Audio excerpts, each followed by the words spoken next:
This is your order of operations notes that you need to complete by watching this video and filling out everything that I write down. A numerical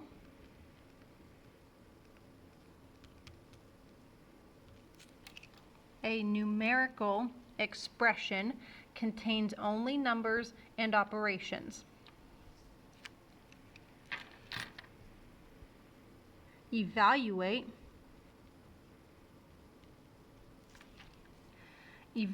means to find the value of a numerical expression.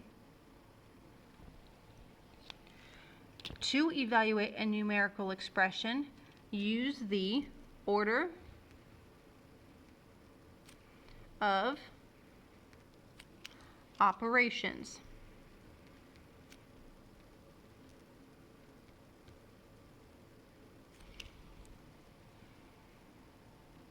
The order of operations is the set of steps to follow. For the order of operations, you're going to use these steps in order to evaluate a numerical expression. You may have heard of PEMDAS. The P is your grouping symbols, or we say parentheses.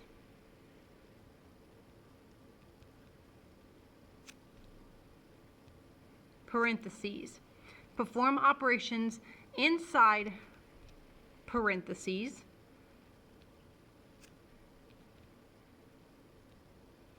or other grouping symbols. When you have more than one set of parentheses, you work your way inside to outside.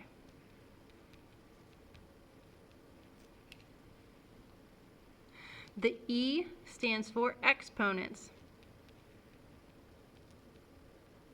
After you are done with all of the parentheses, you're going to work your way with your exponents. You're going to evaluate numbers with exponents.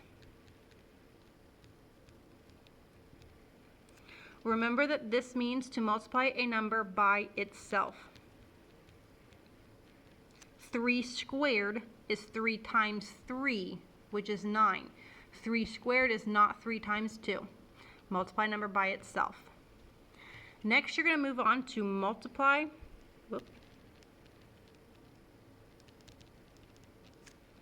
and divide. You are going to multiply and or divide, making sure to work left to right.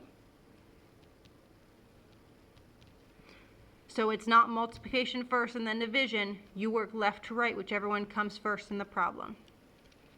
And then the last step is add and subtract. And similarly, you are going to add and or subtract, also making sure to work left to right. So same thing, you work left to right and not addition and then subtraction. We're going to go through this example together using our order of operations. So we're going to use our PEMDAS.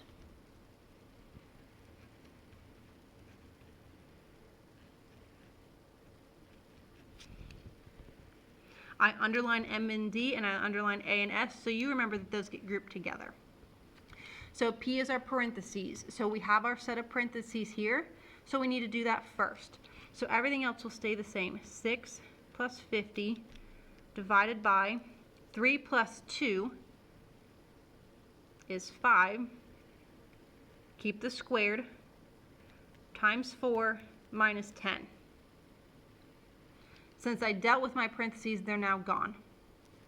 Next is E, which is exponents. Here I have an exponent, this squared. So I can keep 6 plus 50 divided by, but now I have 5 squared, which remember is 5 times itself. 5 times 5 is 25, times 4 minus 10. Now I have multiplication and division. Remember, I'm going to go left to right. So I have 6 plus, and then 50 divided by 25. So that, sorry about the bell. So that goes first. So 6 plus, I need to do 50 divided by 25, which is 2. And then keep times 4 minus 10. Now I still have multiplication here, so I need to do that next. So I'm going to keep 6 plus 2 times 4, which is 8, minus 10. Now I'm going to go addition and subtraction left to right. So I'm going to start with 6 plus 8, which is 14, minus 10. And then you can do 14 minus 10 as your last step. Gives you an answer of 4.